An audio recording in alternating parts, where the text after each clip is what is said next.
예, 그 다음에 이제 양식 공부할 텐데 여러분 조금 첫 시간도 조금 딱딱했을 수 있어요.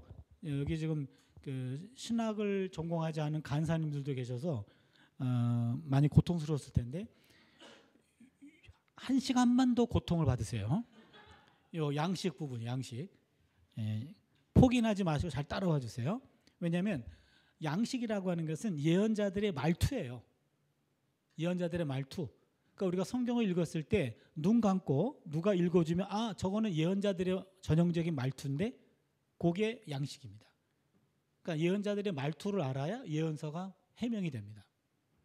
그래서 예언자들의 가장 큰 양식은 지금 그 우리가 신학이라는 것이 일종의 크게 보면 인문학이에요. 인문학은 뭔가 이렇게 정해져 있는 정답이 없어요. 아주 그냥 이렇게 희미한 것들을 나름대로 말로 이렇게 정리해 놓은 것뿐이거든요. 그래서 학자들마다 다 달라요, 정리가. 그러니까 여러분은 오늘 잘 걸렸어요. 저를 통해서 제가 정리한 걸 그냥 받아들이세요. 그래도 별 탈은 안 날 테니까. 그래서 저는 세 가지로 나눕니다. 예언 양식. 첫 번째 예언자에 관한 이야기. 여러분 책 갖고 계시죠? 그 책은 구약성서 입문이라고 하는 독일에서 나온 책이에요. 그걸 제가 번역해가지고 제 지도 교수인데 베르너 하 슈미터라고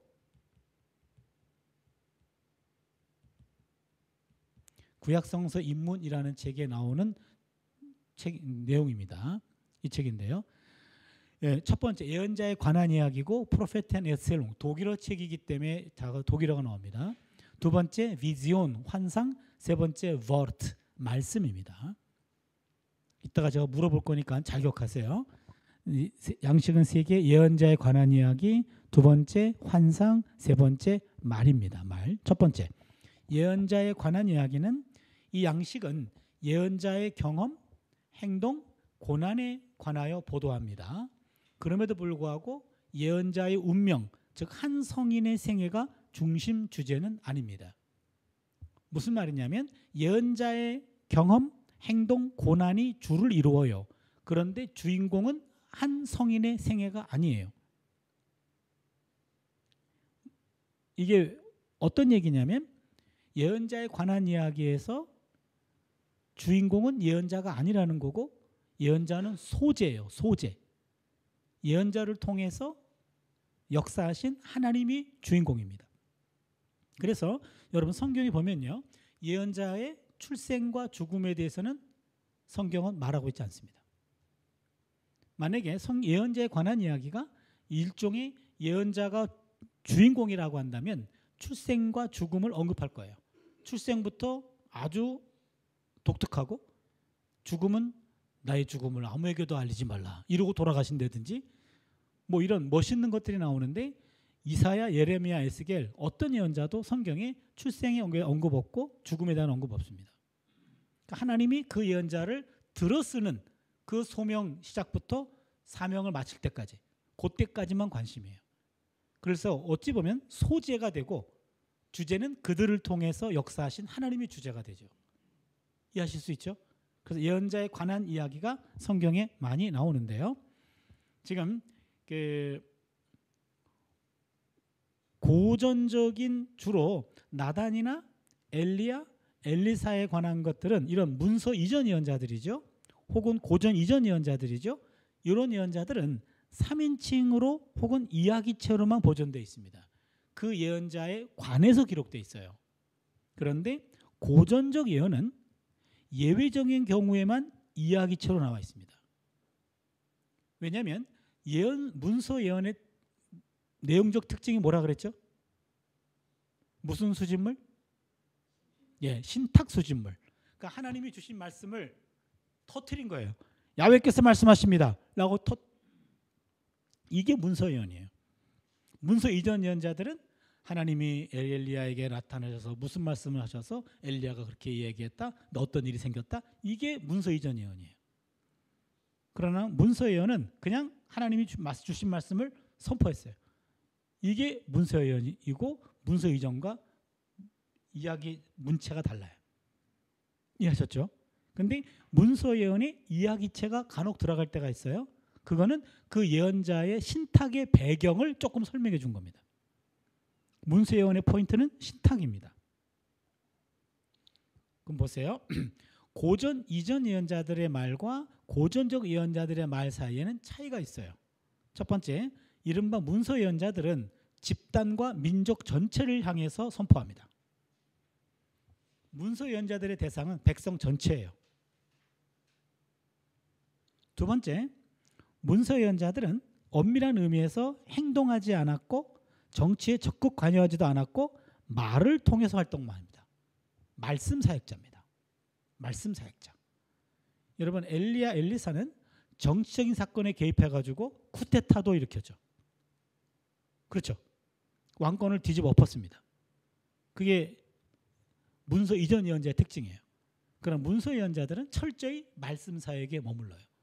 그 말씀이 거절당하면 더 이상 할 일이 없습니다. 그냥 완전히 자기 자신도 사역을 접고 그 다음에는 잠시 쉬기도 해요.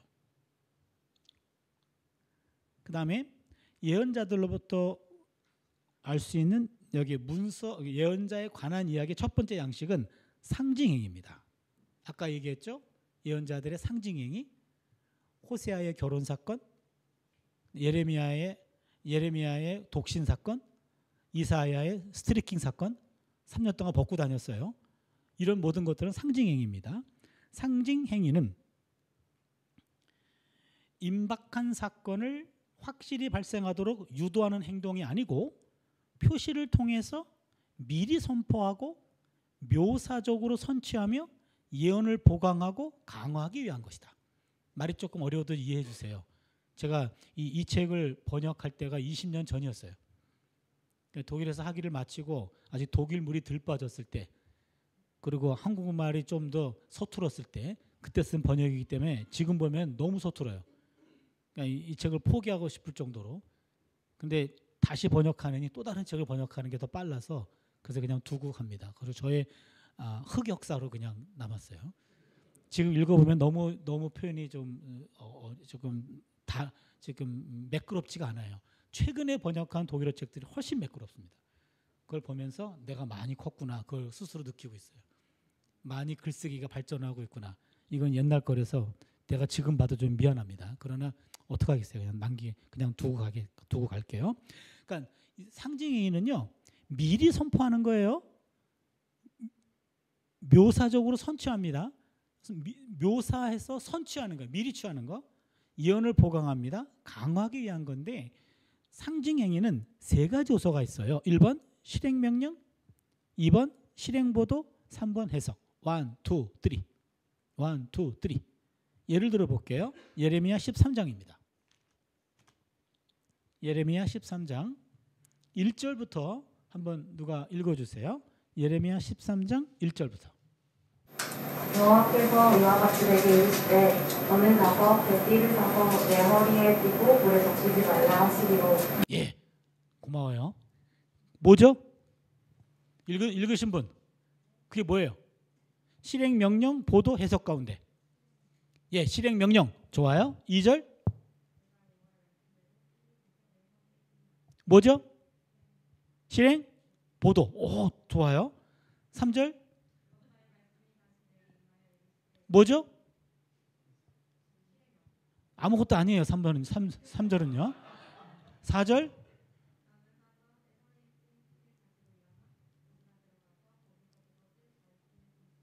예, 뭐죠? 예? 명령 좋아요. 5절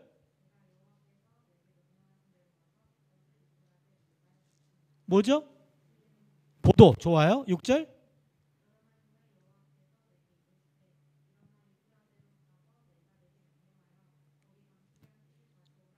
뭐죠? 명령 좋아요. 7절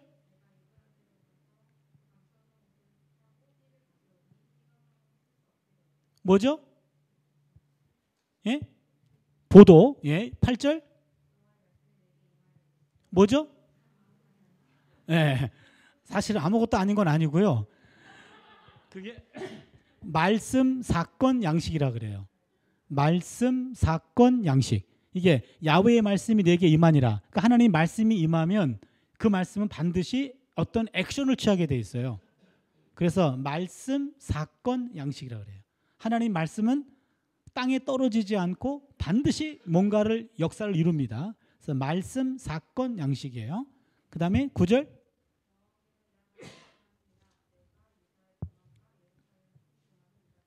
뭐죠?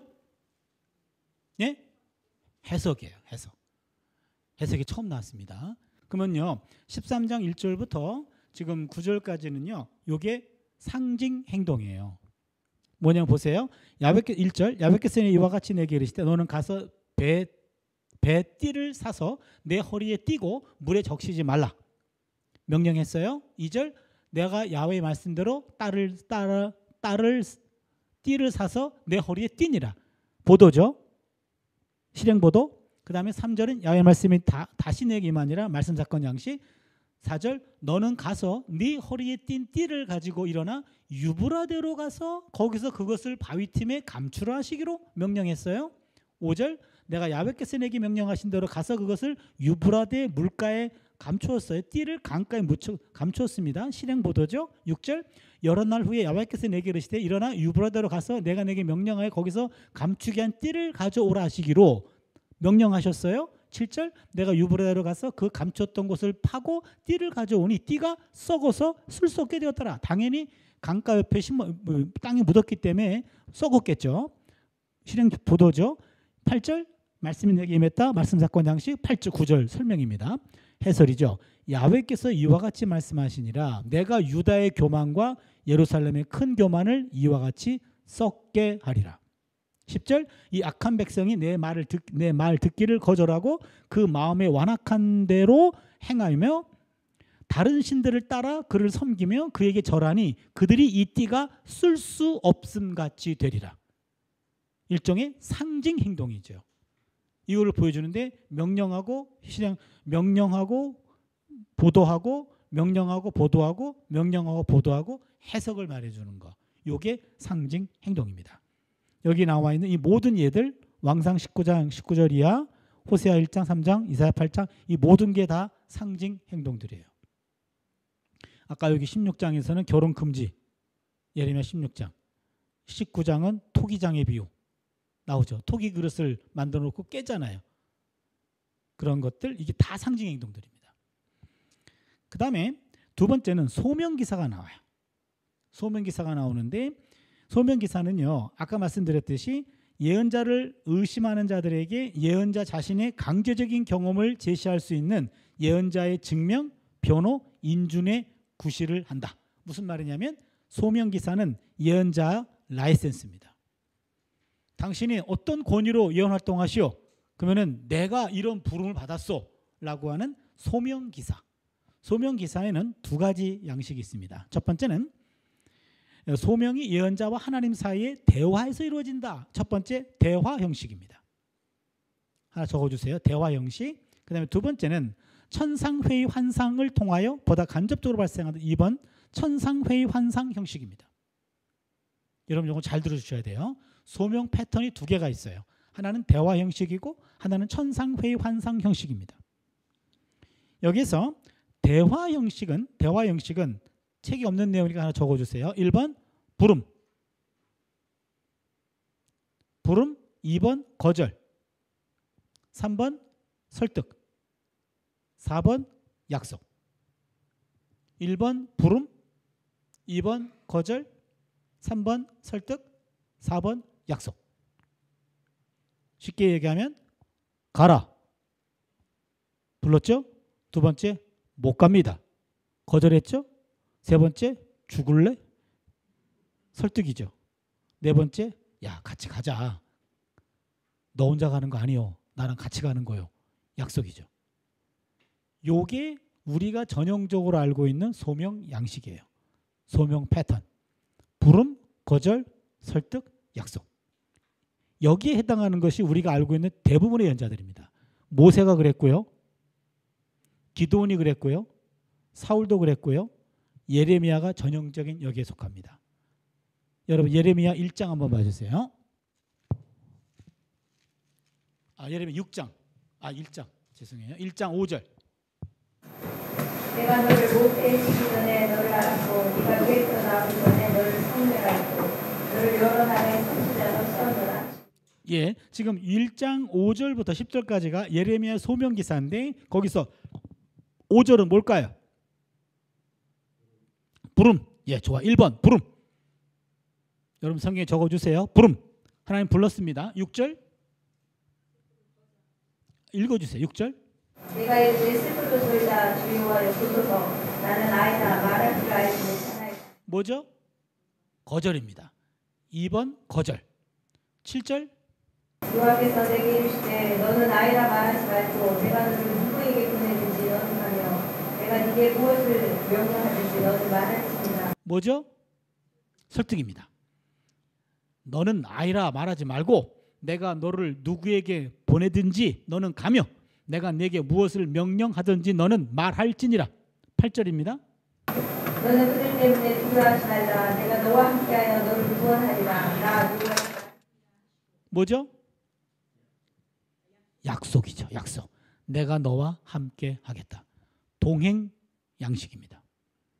그러니까 하나님의 소명은 홀로 보내는 것이 아니라 하나님이 손잡고 같이 가는 겁니다. 그래서 여기 보시면 예레미야 소명 기사는 대화 형식이에요. 하나님이 불렀고 예레미야가 거절했고 하나님이 설득했고 하나님이 약속하심으로 가게 하는 거죠. 이게 보통 우리가 말하는 소명입니다. 두 번째 소명 패턴이 있는데 천상회의 환상을 통하여 보다 간접적으로 발생합니다. 이게 우리가 이따가 보게 될 이사야 6장 내용이에요.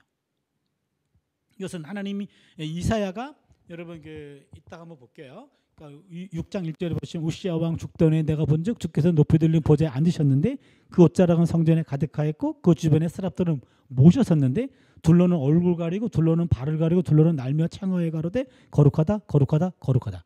그 부분이죠. 그래서 화로다 나의 망하게 되었도다. 입술이 부정한 사람이 부정한 백성 중에 거하면서 만군의 왕이신 야훼를 배웠습니다. 그랬더니 제단에 피수시 날라와가지고 이사야 입을 정결하게 해주고 그가 이제는 성전에서 기도하다가 거룩하신 하나님을 만났어요. 그 거룩하신 하나님과 만남을 통해서 자신의 죄성을 깨닫게 됐어요. 이 죄는 죽어 마땅한 죄예요. 근데 스랍들이 핀 숯을 가지고 입술을 정결하게 해줬어요. 살았습니다.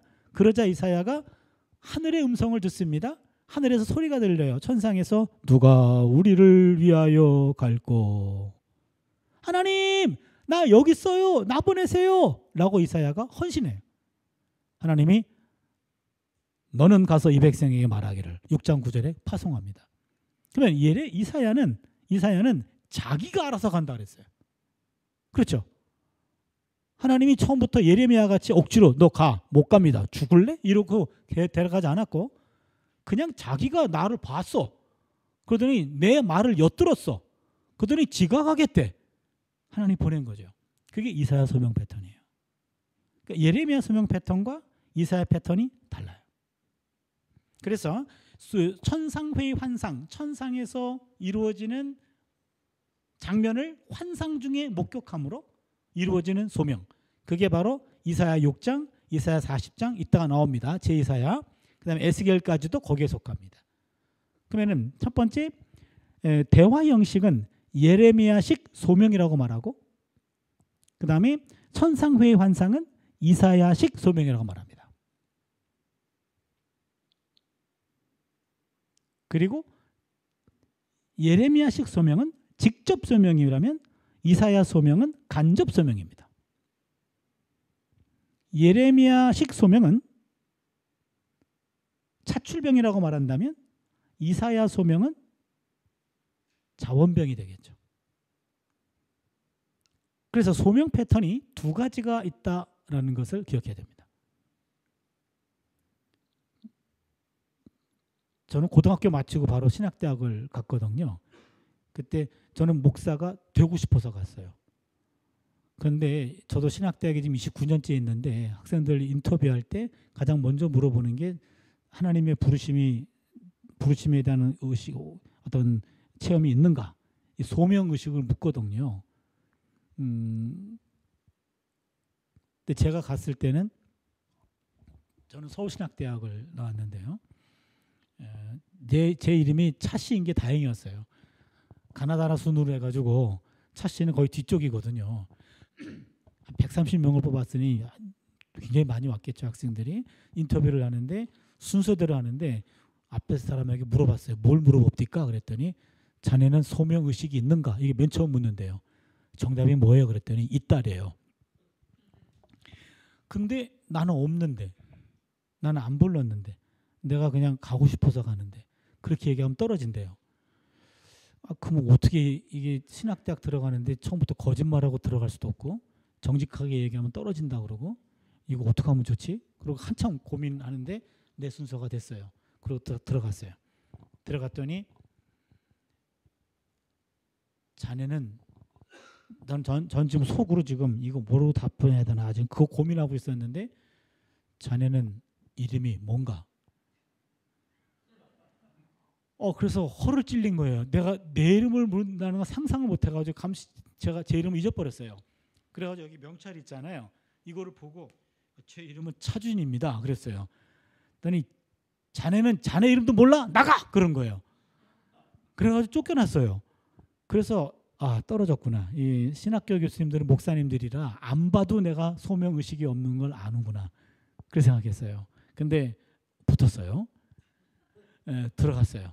그래서 한편으로는 기뻤는데, 그러나 기숙사 생활을 하는데 밤마다 소명의식이 없는 신학생들을 위해서 소명 집회를 했어요. 우리 선배들이. 그러니까 저 같은 사람을 모아놓고 맨날 밤마다 부흥회를 한 거예요. 우리는 나실인입니다. 구별된 사람들입니다. 하나님의 부르심이 없으면 갈 수 없는 길입니다. 여러분 소명의식이 분명해야 됩니다. 선배가 맨날 나를 째려보면서 얘기했거든요. 근데 나는 그런 거 없었거든요. 내가 원해서 갔거든. 내가 하고 싶어서 간 거예요. 그때까지 소명 때문에 엄청나게 고민을 많이 했어요. 3학년에 와가지고 이사야서 수업을 들었는데 이사야의 소명 기사를 처음 본 거예요. 이사야는 안 불렀네?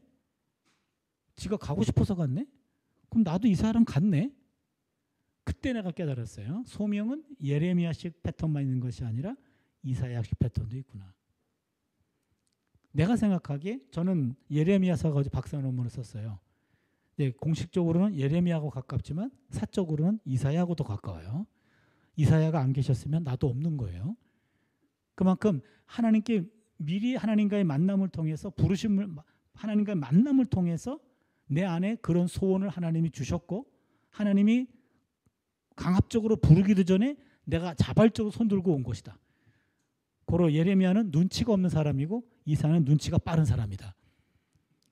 그리고 소명기사는 두 가지가 다 소명이에요.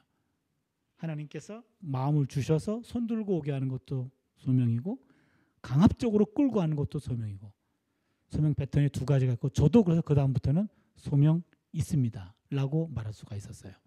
그래서 여러분 소명 패턴은 두 가지가 있습니다.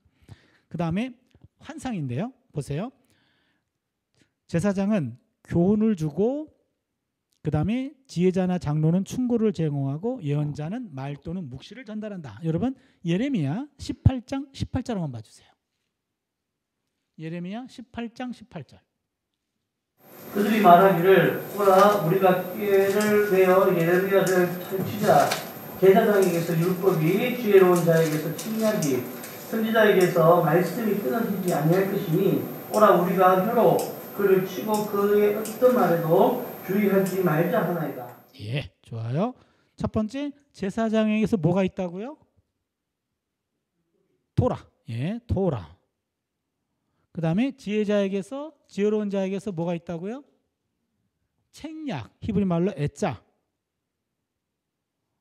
그 다음에 선지자에게서 말씀, 다바르. 이게 지금 그 당시 지도자들인 제사장과 지혜자와 선지자에게 주어진 역할입니다. 그 다음에 에스겔 7장 26절인가요? 한번 읽어주세요. 7장 26절.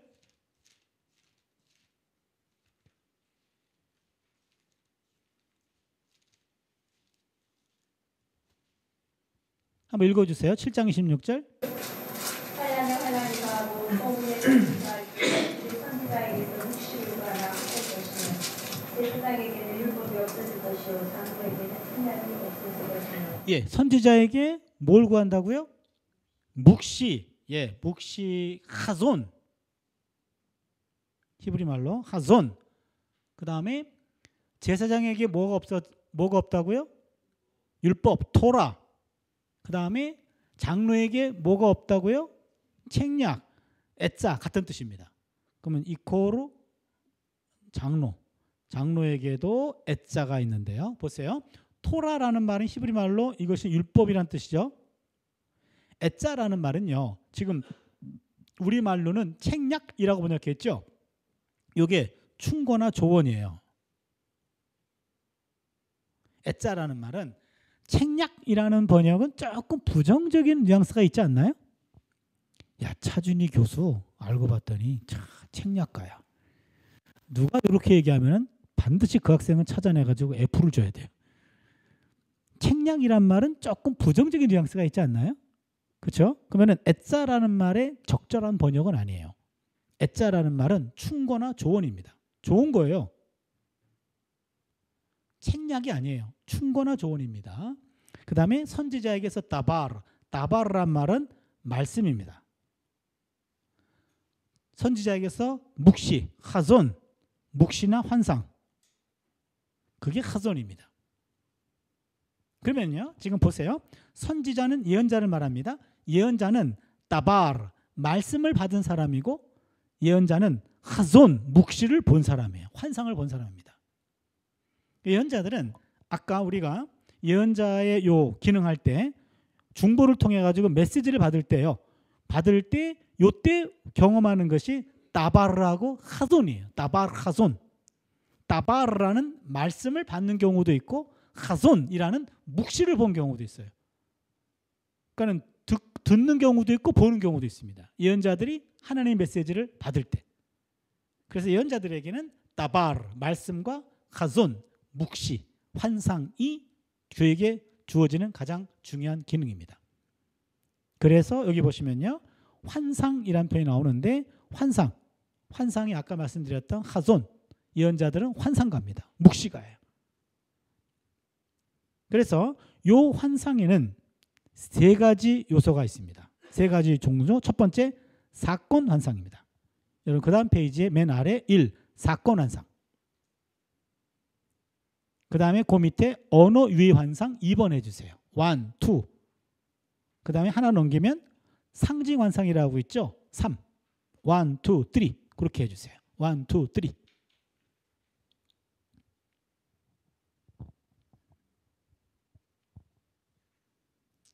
그러면요. 먼저 사건 환상입니다. 사건 환상은 눈으로 본 것이 통보된 사건과 직접적으로 일치하는 것. 한마디로 이야기하면 사건을 환상 중에 목격한 겁니다. 사건 환상. 예를 들면 아모스 7장 한번 봐주세요. 아모스 7장 1절. 그 여호와께서 내게 보이신 것이 이러하니라. 왕이 풀을 벤 후 풀이 다시 움돋기 시작할 때에 주께서 메뚜기를 지으시네. 메뚜기가 땅의 풀을 다 먹으리라. 내가 이르되 주 여호와여 청하건대 사하소서. 야곱이 미약하오니 어떻게 소리일까 하매 여호와께서 이에 대하여 뜻을 돌이키셨으므로 이것이 이루어지지 아니하니라. 여호와께서 말씀하셨느니라. 예, 이게요. 지금 여러분 메뚜기 동그라미 해주세요. 메뚜기. 이게 메뚜기 환상인데 주 야훼께서 내게 보이신 것이 이러하니라. 왕이 풀을 벤 후. 여러분 고대 이스라엘에서는 왕도 농사졌나요? 예? 농사졌어요? 농사를 좋아했다고요? 이게 왕이 풀을 베고 그게 아니라요. 이게 본문이 조금 수정돼야 되는데 왕의라고 바꿔주세요. 왕의 풀을 벤 후 풀이 다시 움돋기 시작할 때 첫 번째 소확은 왕의 몫입니다. 그러니까 첫 번째 소확은 왕과 고관들의 몫이고 농부의 몫은 두 번째 수확물이에요. 그러니까 지금 이 메뚜기 재앙은 어떤 재앙이냐면 지금 환상을 아모스가 봤어요. 왕의 풀을 벤 후 풀이 다시 움돋기 시작할 때 요게 농부의 몫이에요. 메뚜기를 지음에 메뚜기가 땅의 풀을 다 먹은지라. 지금 농부가 먹을 게 없어요. 왕과 고관들의 몫을 이미 다 챙겼어. 두 번째 수확물이 본인의 것인데 그때 메뚜기 재앙이 내린 거예요. 그러자 아모스가 주 야훼여 청하건대 사하소서 야곱이 미약하오니 어떻게 서리까 하며, 야곱은 지금 북왕국을 가리키는 말이죠. 야곱 이스라엘.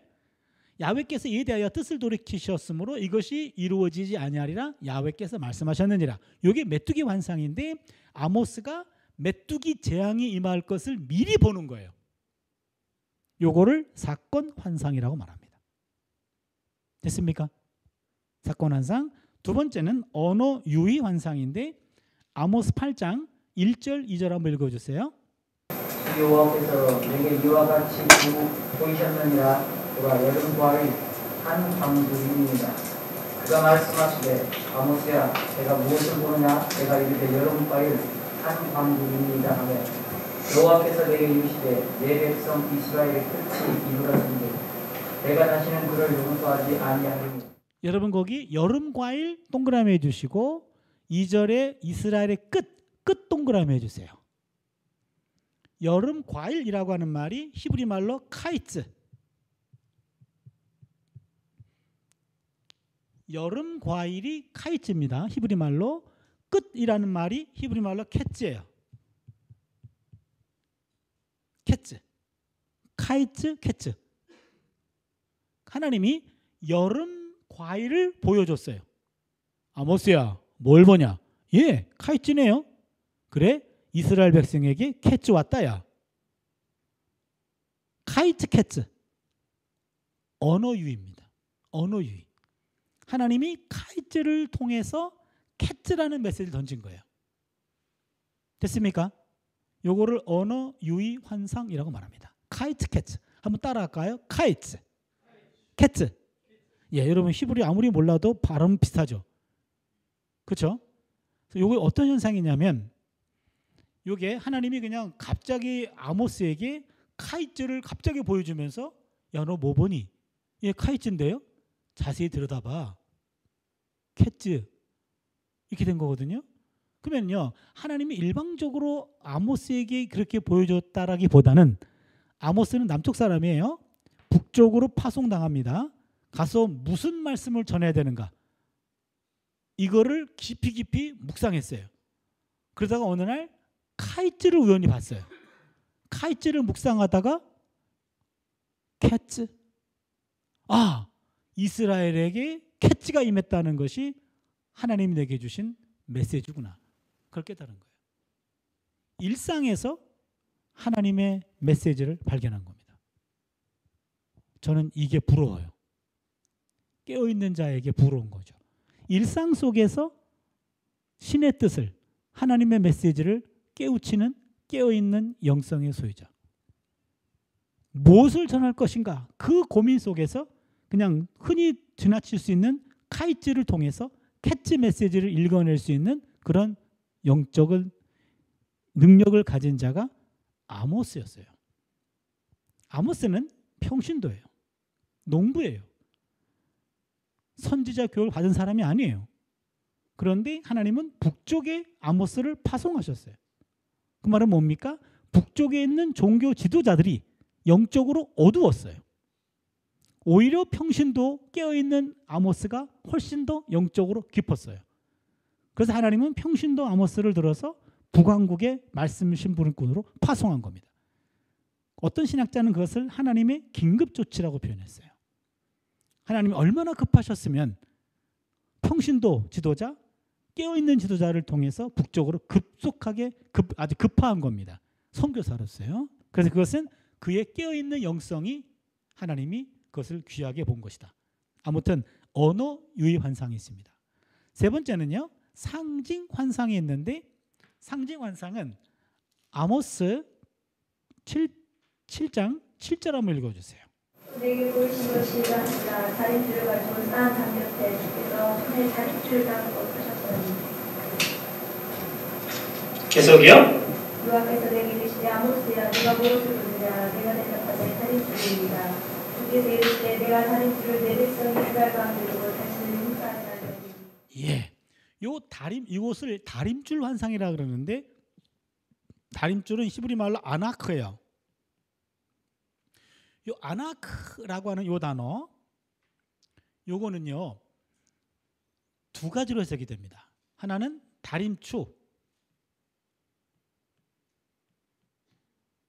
하나는 납덩어리. 다림추와 납덩어리. 혹시 여기 젊으신 분들은 그 다림추 역할을 아시는지 모르겠네요. 벽돌 같은 거 쌓아 올릴 때 그렇죠, 이렇게 다림추. 이거 다림추 해놓고 그걸 요거 추에 맞춰가지고 벽돌을 쌓아 올리잖아요. 그렇죠. 이럴 때는 이때 다림추라고 번역하면 이거는 고발의 의미가 있습니다.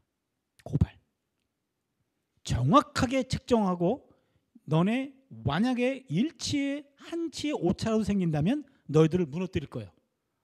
라고 하는 고발의 의미가 있고 만약에 납덩어리라고 말한다면 심판의 의미가 있습니다.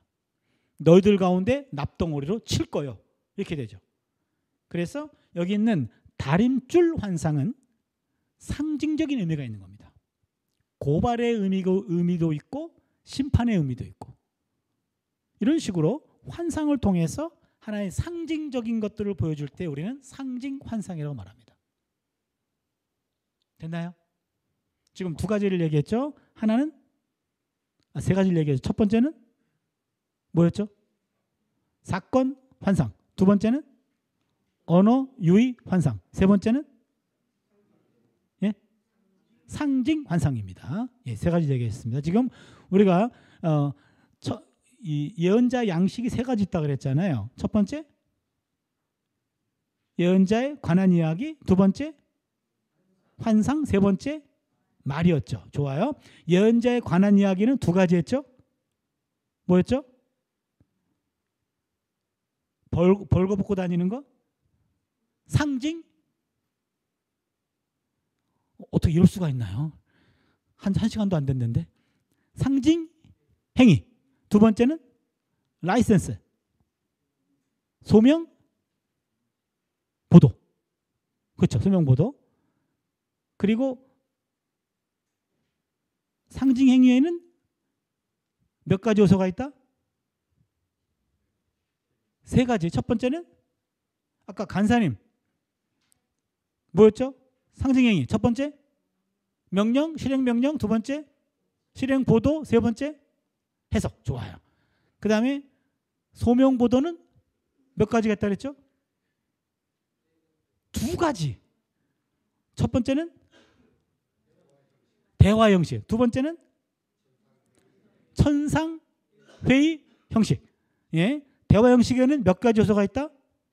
네 가지. 첫 번째는 부름. 두 번째 거절. 세 번째 설득. 네 번째 약속. 예. 하나 끝났어요. 그다음 환상에는 몇 가지가 있다?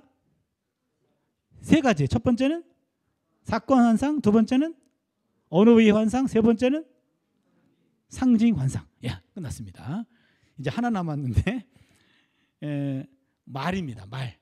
가장 중요한 게 말이에요. 예언자의 말. 예언자의 말에서 가장 근본적인 첫 번째 미래 선포와 근거가 나옵니다. 미래 선포와 근거. 지금 원래 요 근거는 요게 고발이고 미래 선포는 주로 심판이었잖아요. 그렇죠? 그렇죠? 예언서를 보면 고발이 먼저 나오고 심판이 나중에 나오죠. 잘못을 지적하고 그다음에 그에 따른 심판을 얘기하죠. 그런데 이 책에서는 왜 미래 선포를 먼저 이야기하고 고발을 나중에 얘기할까요? 아까 제가 얘기했습니다. 제가 여러분에게 모르는 것을 묻진 않습니다. 저도 그 정도의 상도는 있습니다. 왜 미래 선포가 앞에 나오죠? 예?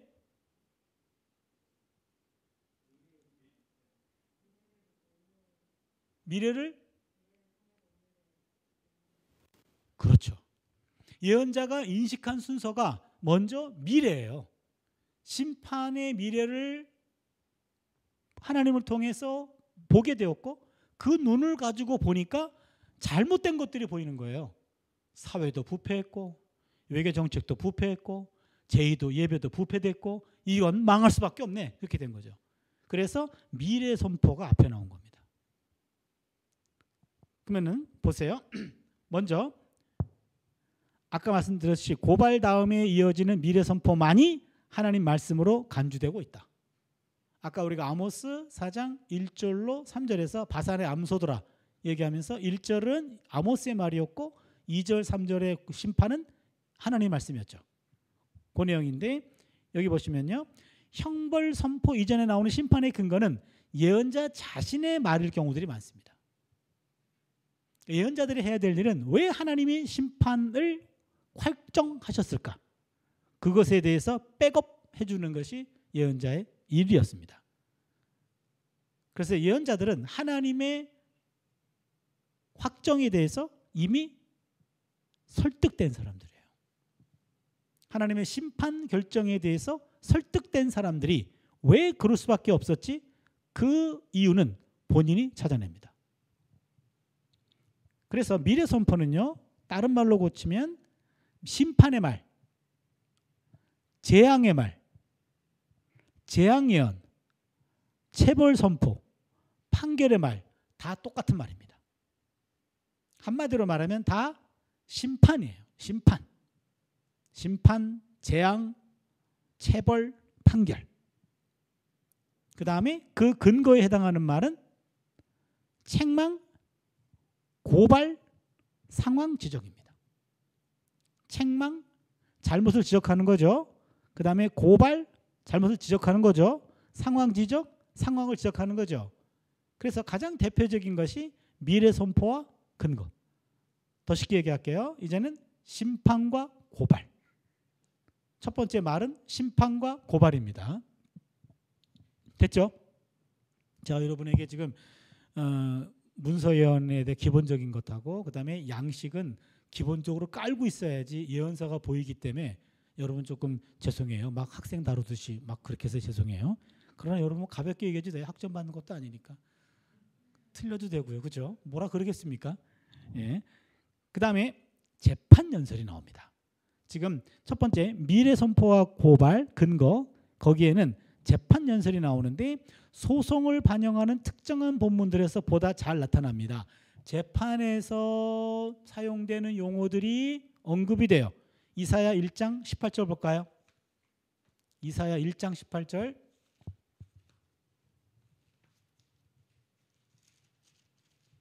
네, 한번 읽어주세요. 여호와께서 말씀하시되 오라 우리가 서로 변론하자. 너희의 죄가 주홍 같을지라도 너희같이 휘어질 것이요 주홍같이 붉을지라도 양털같이 희게 되리라. 그래서 너희가 즐겨 순종하면 땅의 아름다운 소산을 먹을 것이요 너희가 거절하여 고발하면 칼에 삼켜지리라. 여호와의 입이 말씀합니다. 여기서요. 야훼께서 말씀하시되 오라 우리가 서로 변론하자. 변론하자라는 말은 법적 용어예요. 우리가 한번 잘잘못을 한번 따져보자. 너희 죄가 주홍 같을지라도 눈과 같이 희어질 것이요 진홍같이 붉을지라도 양털같이 희게 되리라. 이 말은요. 18절은요. 좀 논란이 되는 구절인데 저는 이 구절을 이렇게 봅니다. 오라 우리가 서로 변론하자. 너희 죄가 주홍 같을진데 눈과 같이 희어질 수 있겠니? 진홍같이 붉을진데 양털같이 희게 되겠니? 평소문으로 번역할 건지 의문문으로 번역할 건지 이것은 오픈되어 있어요. 그런데 문맥상 의문문이 더 옳아 보입니다. 그러면 뜻은 정반대가 됩니다. 보세요. 오라 우리가 서로 한번 따져봅시다. 너희 죄가 주홍 같을진데 눈과 같이 희어지겠니? 진홍같이 붉을진데 양털같이 되겠니? 너희가 즐겨 순종하면 땅의 아름다운 소산을 먹을 것이요 너희가 거절하여 배반하면 칼에 삼켜지리라. 야훼의 입의 말씀이니라. 이거는 재판 연설에서 검사와 판사가 하는 말이에요.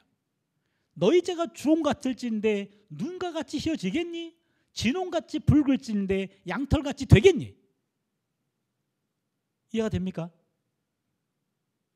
이건 너무 죄가 커서 죄를 씻을 수 없다는 말이에요. 이거는 일종의 재판 연설입니다. 이해가 됩니까? 그럼 우리 찬송가에 너의 죄 흉악한데 눈과 같이 희겠니 이렇게 불러야 돼요. 원래 이걸 가지고 얘기한다면. 그러나 우리의 죄가 주홍 같을지라도 눈과 같이 희어질 수 있습니다라는 것은 다른 본문에서 나올 수 있는 찬송이에요. 그 찬송을 제가 잘못됐다는 얘기하는 게 아니에요. 1장 18절 본문은 이런 식으로도 번역이 가능한데 그 번역이 더 옳아 보인다. 왜? 재판에서 쓰는 용어이기 때문에 그래요. 이게 재판 연설입니다. 그러니까 재판에서 쓰는 용어들이 예언자들이 차용한 거예요. 그 다음에 화외침인데요. 화외침은 화 있을진저라는 말이에요. 화 있을진저. 여러분 들어보신 적 있죠? 이 말은요. 지금 히브리 말로 호이입니다. 호이. 한번 따라해 볼까요? 호이. 호이. 호이. 어떤 느낌이 드나요? 예? 느낌이 들어보십시오. 이렇게 들리나요? 호이. 호이. 호이. 호이. 호이. 호이. 느낌이 전달이 안 되면 내가 지금 엄청나게 잘 못하고 있는 거예요. 될 때까지 할 거예요. 호이. 호이. 호이. 예? 아이고. 곡소리예요. 곡소리. 죽은 사람 상여 메고 갈 때 하는 소리가 바로 호이 외침이에요. 호이. 보세요. 호이라는 말은요. 우리말로는 화 있을진저라는 말로 번역했어요. 화 있을진저 야훼 나를 사모하는 자여. 화 있을진저 악을 선하다 하며 선을 악하다 하는 자들이요. 요 히브리 말로 호이라는 말인데 요 호이라고 하는 말은 원래 조가에서 기인한 것입니다. 죽은 사람 상여를 메고 갈 때 호이 호이 우리말로는 아이고 아이고 그 말인데요. 예레미야 22장 18절 한번 볼까요? 예레미야 22장 18절. 그러므로 여호와께서 유다의 왕 요시아의 아들 여호와김에게 대하여 이와 같이 말씀하시니라. 우리가 그를 위하여 슬프다. 내 형제여 슬프다. 내 자매여 하며 통곡하지 아니할 것이며. 잠깐만요. 그렇게 읽으면 안 되고요. 슬프다 내 형제여. 거기서 끊어야 돼요. 네, 슬프다 내 형제여. 슬프다 내 자매여 하며 통곡하지 아니할 것이며 그를 위하여 슬프다 주여. 슬프다 그 영광이여 하며 통곡하지도 아니할 것이라. 예, 정확히 읽었어요. 그걸 끊어서 읽으면 안 돼요. 이게 뭐냐면 그러므로 야훼께서 유다의 왕 요시아의 아들 여호야김에게 대하여 이와 같이 말씀하시니라. 여호야김이 죽었을 때 어떤 반응을 보이냐면 무리가 그를 위하여 호이 내 형제요 호이 내 자매요 하며 통곡하지 아니할 것이며 그를 위하여 호이 주여 호이 그 영광이요 하며 통곡하지도 아니할 것이다.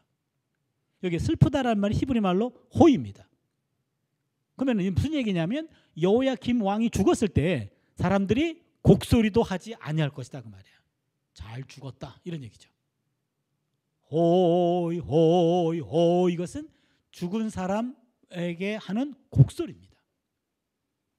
그런데 우리말 성경에 이것이요. 지금 이건 예언자는 그의 청중들에게 죽음의 씨앗이 특정한 인간의 행위에 이미 내재해 있다는 것을 생생하게 알리기 위해서 살아있는 자에게 그것을 불러댄 겁니다. 그러니까 살아있는 사람에게 호이 그대여 그렇게 얘기한 거예요.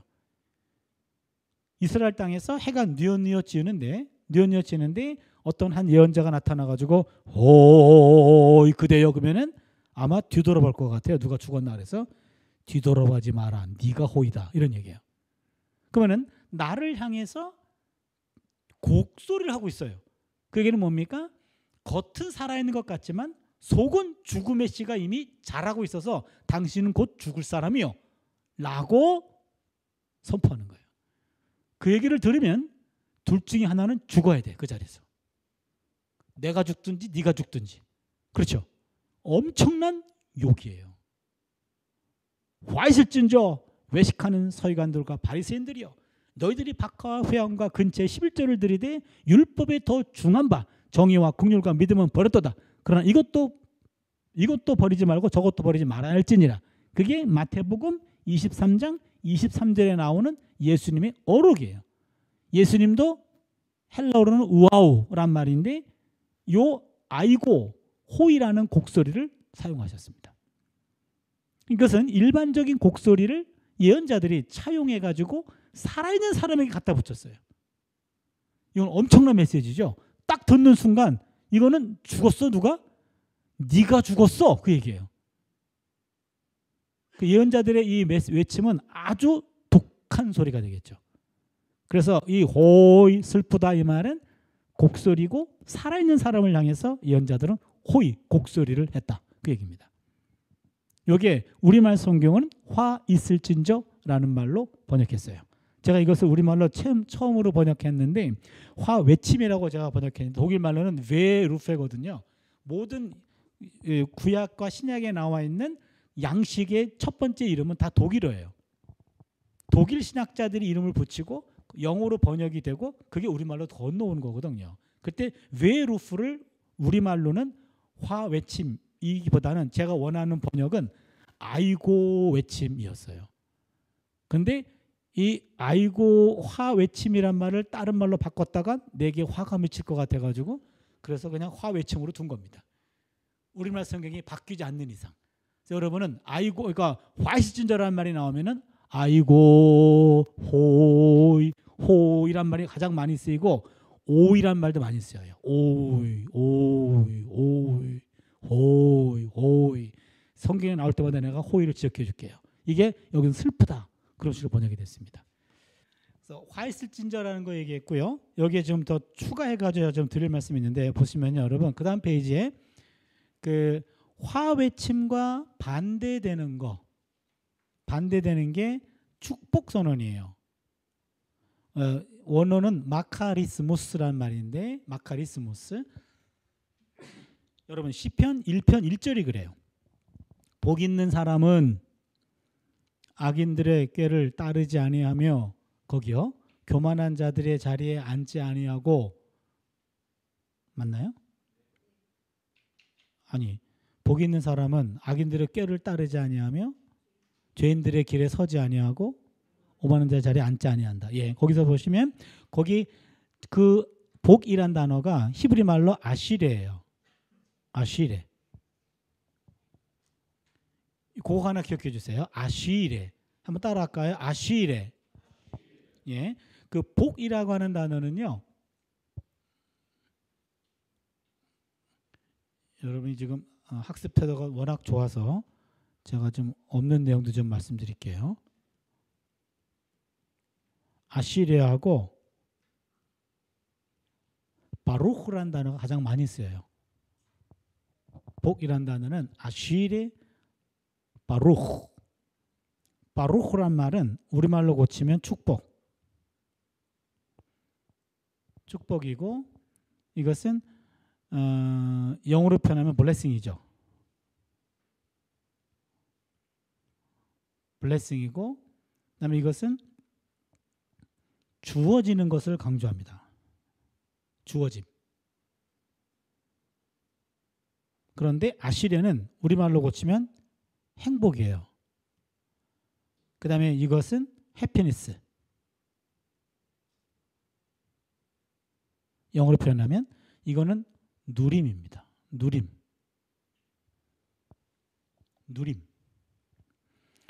요 바루흐는 무조건적으로 주어지는 겁니다. 아시레는 조건적으로 누립니다. 그래서 여러분 바루흐의 축복, 바루흐의 블레싱 축복은 무조건적으로 주어지는 건데 그래서 같은 신앙 공동체 내에 저 인간은 복받을 짓을 한 게 없는데 늘 복받는 얄미운 인간들이 있잖아요. 그렇죠? 그 무조건적으로 받는 게 무조건적으로. 그게 바루흐의 축복이에요. 미국 대통령 버락 오바마 그 바락 어근이 갔어요. 블레싱 오바 막 그런 뜻이에요. 그래서 아랍 계통 사람들은 바루흐란 말 많이 이름에 집어넣습니다. 바루흐, 베라카, 바루흐. 근데 시편 1편의 복은 아시리예요. 정확히 번역하면 행복한 사람은 그런 뜻입니다. 이거는 누리는 겁니다. 누리는 거. 그런데 그것도 무조건적으로 누리는 거예요. 전도서인가요? 전도서 6장 같은데 한번 볼까요, 여러분? 전도서 6장 2절. 누가 한번 읽어주세요. 어떤 사람은 그의 영혼이 바라는 모든 소원에 부족함이 없어 재물과 부여와 존귀를 하나님께 받았으나 하나님께서 그가 그것을 누리도록 허락하지 아니하셨으므로 많은 사람이 누리나니 이것도 헛되어 악한 동이로다. 예, 거기 보시면 어떤 사람은 그의 영혼이 바라는 모든 소원에 부족함이 없어 재물과 부여와 존귀를 하나님께 받았다. 바루흐의 축복입니다. 그런데 하나님께서 그가 그것을 누리도록 허락하지 않았습니다. 아시리의 행복은 없습니다. 남이 누려요. 이것도 악한 벽이로다. 이해가 됩니까? 그러니까 하나님으로부터 재물과 부여와 존귀를 받을 수 있어요. 무조건적으로. 그러나 또 하나 받아야 돼. 누림의 은혜도 받아야 돼. 누림. 그래서 많은 것들을 갖고 있지만 내가 누리지 못한다면 그림의 떡이죠. 주어진 것이 적을지라도 많이 누릴 수 있다면 그게 행복이죠. 그래서 복에는 아시리의 행복과 바루흐의 축복이 있다.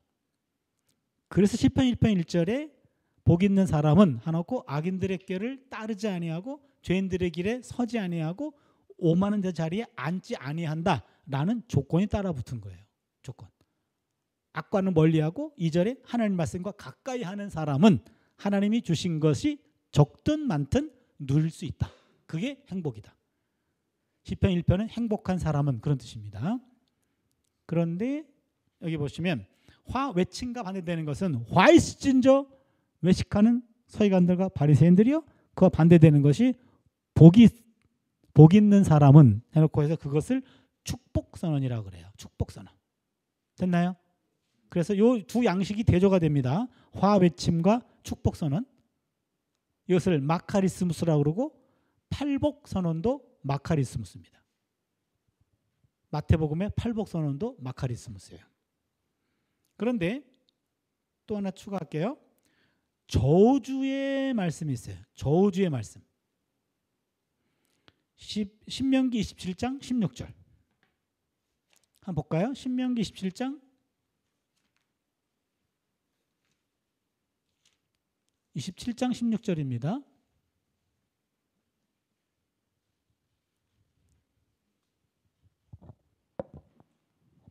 좀 읽어주세요.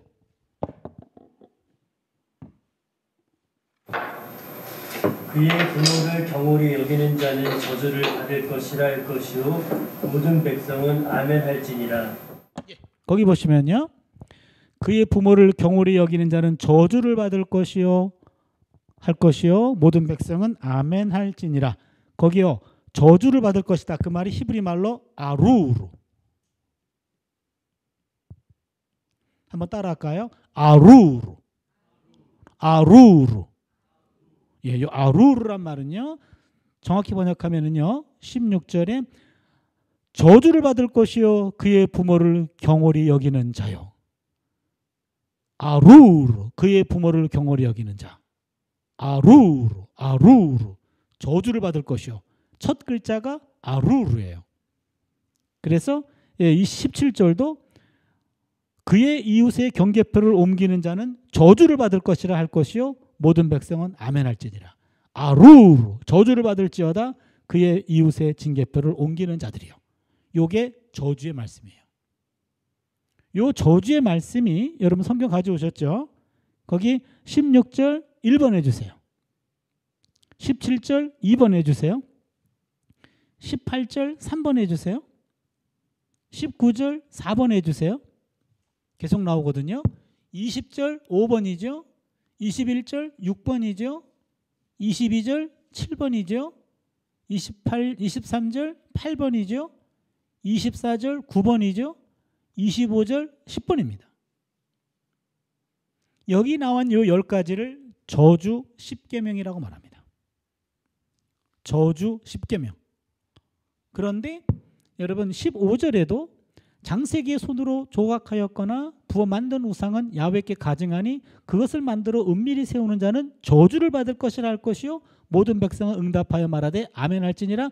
여기도 또 하나가 나와 있어요. 앞에 하나.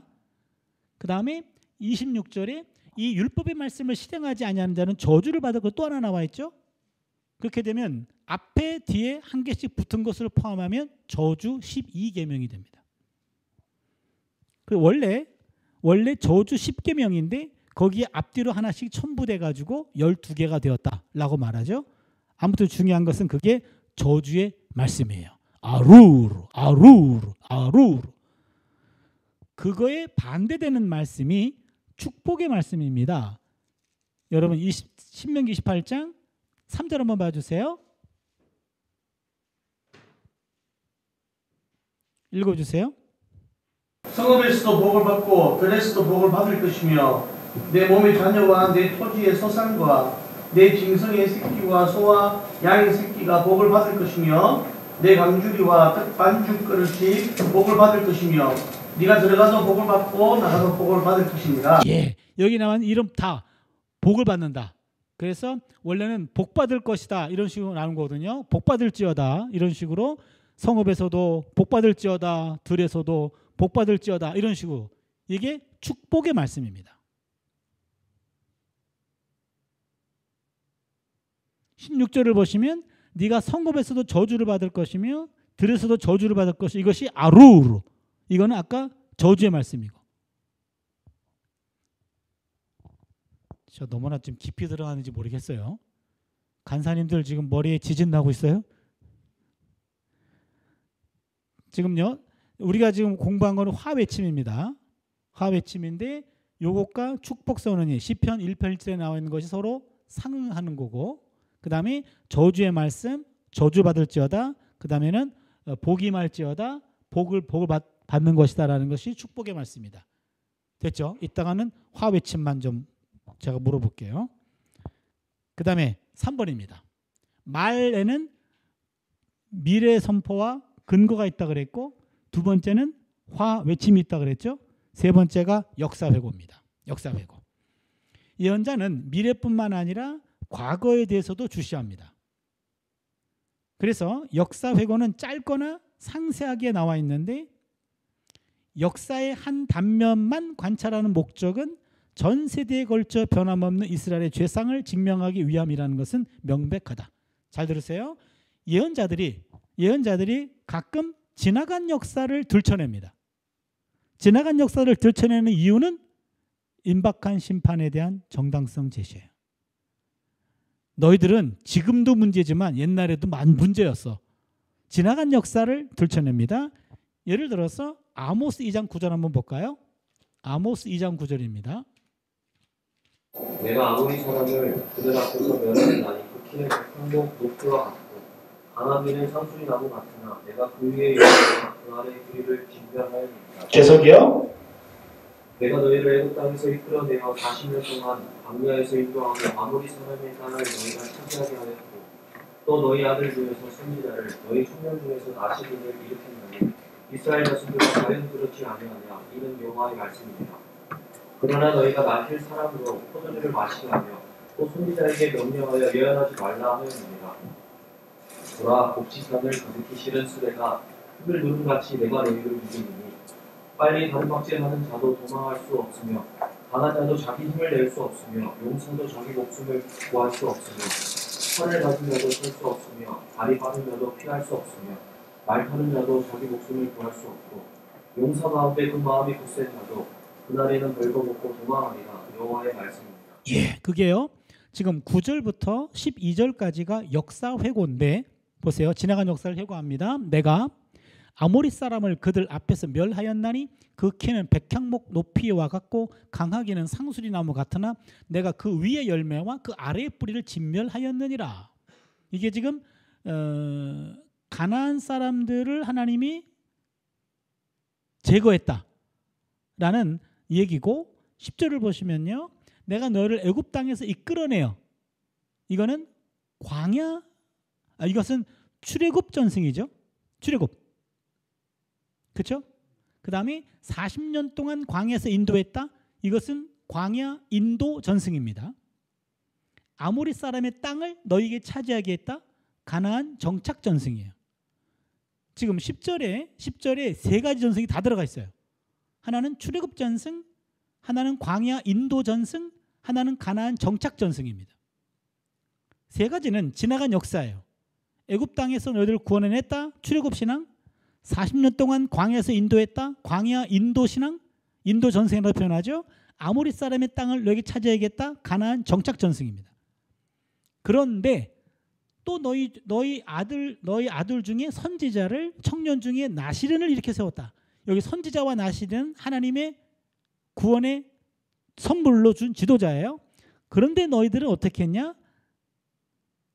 너희가 나실 사람으로 포도주를 마시게 하고 선지자들에게 명령하여 예언하지 말라 하였느니라.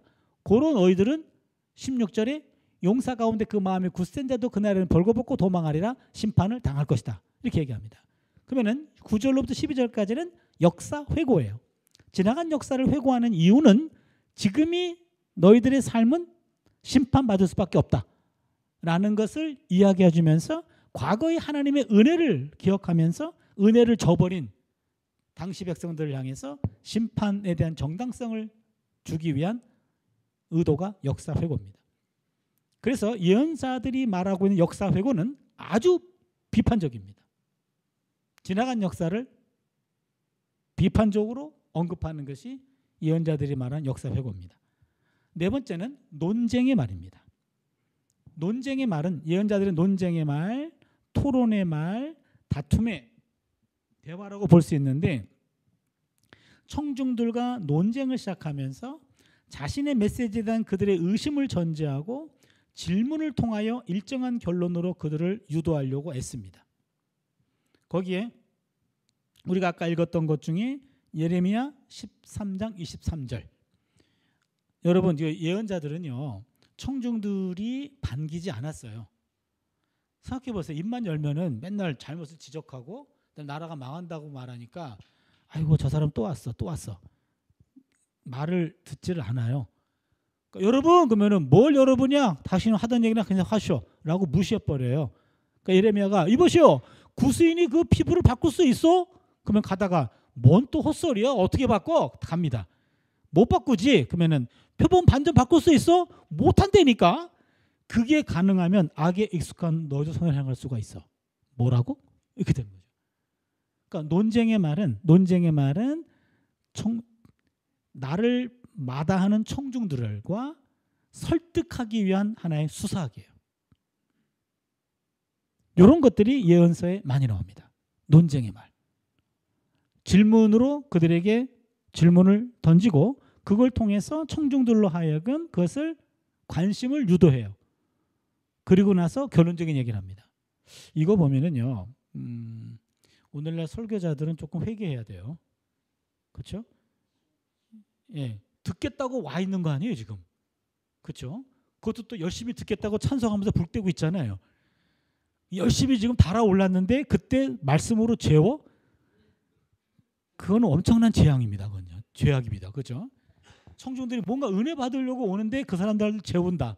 이건 엄청난 죄악이에요.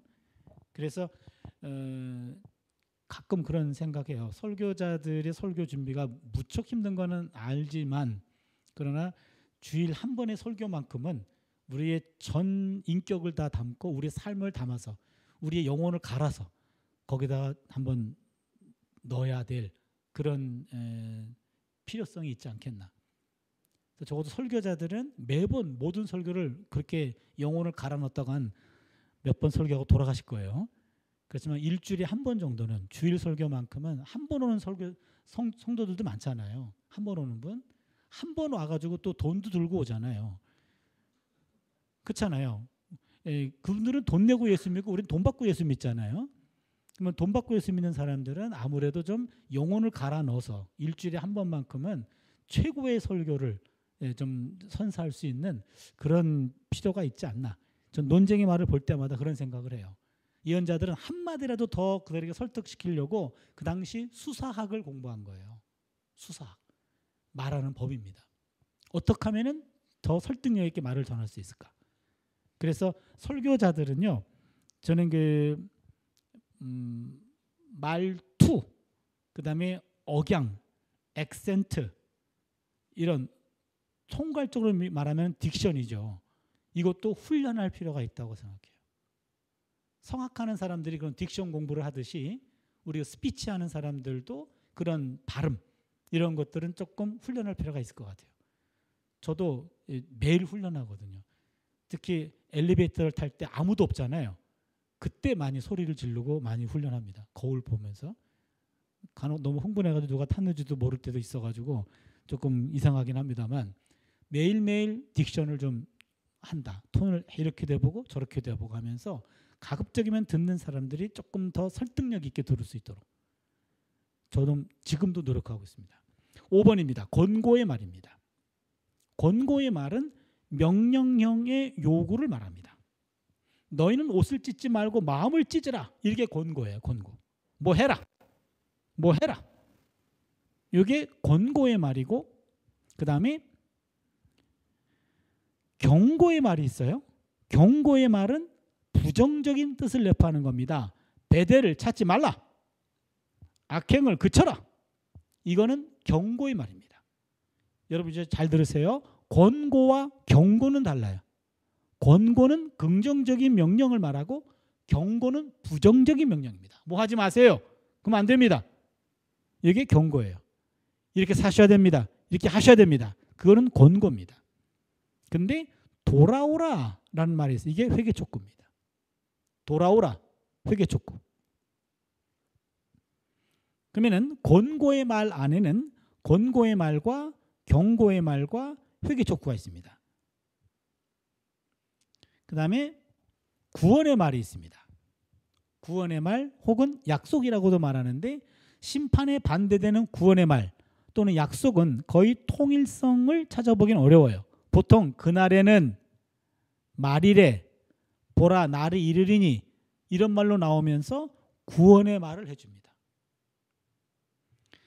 그 다음에 하나님의 이름으로 기도자에게 그의 간구가 응답되었음을 확신시켜주는 구원신탁이 또 하나 있어요. 구원신탁. 구원신탁이라는 말은요, 두려워 말라 내가 너와 함께 하매니라. 놀라지 말라 나는 내 하나님이 됨이니라. 내가 너를 굳세게 하리라. 내가 너를 붙들리라. 참으로 의로운 오른손으로 너를 붙들리라. 이사야 41장 10절 말씀 같은 경우 구원신탁입니다. 구원신탁은 원래 기도자가 기도하고 그 기도를 예언자가 듣고 혹은 제사장도 하나님의 응답을 받아서 걱정하지 마세요. 당신의 기도가 응답됐습니다. 이런 식으로 말해주는 게 구원신탁이에요.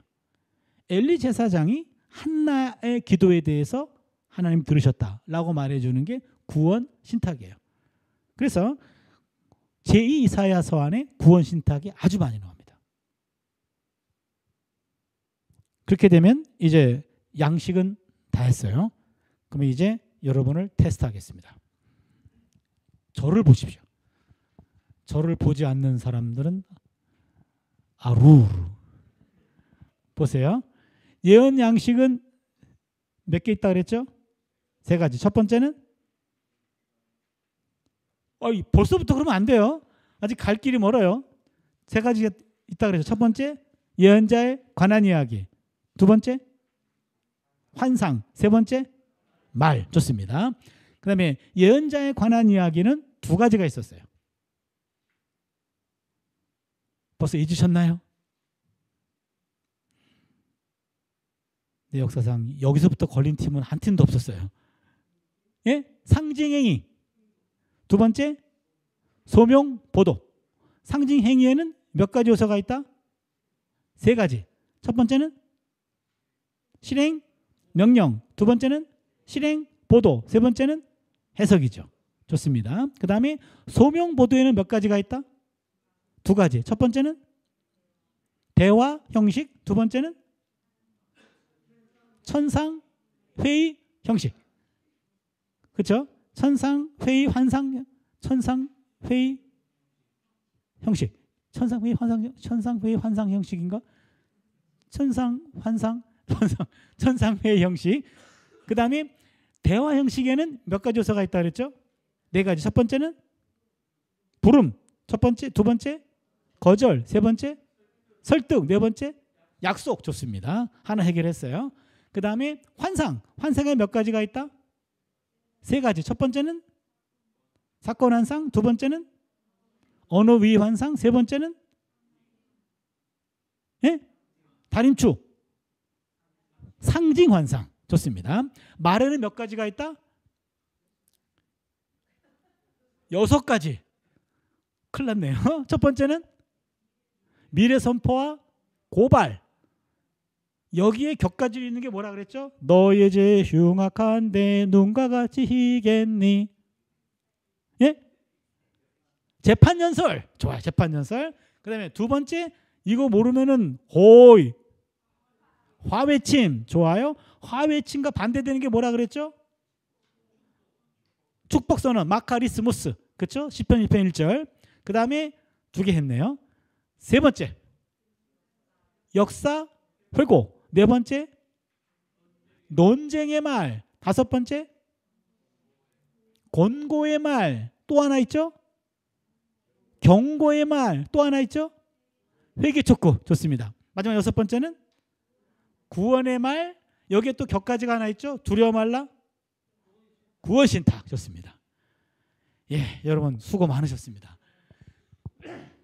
숙제 여기 보시면은요, 예를 들면 여기 역사 회고에 아모스 2장 9절, 9장 7절, 이사야 28장 21절, 호세아 9장 10절 이하, 11장 1, 2절, 9장 8절 이런 모든 것들을 성경을 찾아가서 거기서 앞에다가 2장 9절 앞에 역사 회고, 9장 7절 역사 회고, 28장 21절 역사 회고 성경에다가 적어 놓으세요. 여러분의 머리를 믿지 말고 성경에다 적어 놓으세요. 논쟁의 말도 아모스 3장 3절로 6절 8절 논쟁의 말, 6장 12절 논쟁의 말, 9장 7절 논쟁의 말 다 성경에 기록해 두시면 나중에 성경을 읽으실 때 이게 논쟁의 말이야? 이거 역사 회고야? 이런 식으로 그 양식을 구분할 수 있으면 그 양식의 의도를 알 수 있잖아요. 그 의도를 가지고 본문을 읽으면 훨씬 더 본문의 이해가 더 빠릅니다. 그래서 예언 양식을 우리가 함께 공부한 겁니다. 됐습니까? 예, 그렇게 되면 이제 워밍업 했습니다. 워밍업. 예언 문서 예언이란 무엇인가? 그 다음에 예언 양식 이렇게 했어요. 요거 했고 이제는 이 워밍업을 가지고 드디어 이 책을 끝장내도록 하겠습니다.